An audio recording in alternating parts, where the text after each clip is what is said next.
इस तरीके से अमरूद भूनकर खा सकते हैं आप लोग, और खाने में बहुत स्वादिष्ट लगते हैं। कढ़ाई में नमक पहले गरम कर लो, फिर उसके बाद अमरूद गिर दो। धीरे धीरे चलाते रहो उसे जब तक मुलायम ना पड़े। इसे ज़्यादा टाइम नहीं लगता, 15-20 मिनट में अमरूद भुन जाते हैं।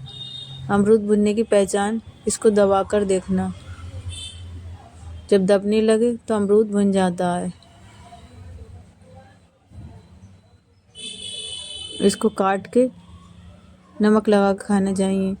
बच्चों को अगर खांसी है तो 2-4 दिन इसे अमरूद को खवाने से खांसी ठीक हो जाती है, और ठंड में फ़ायदा करता है। ठंड में अमरूद भी बहुत आते हैं। बच्चों को ऐसे करके अमरूद देना चाहिए, नुकसान नहीं देता, बिल्कुल मुलायम मीठा।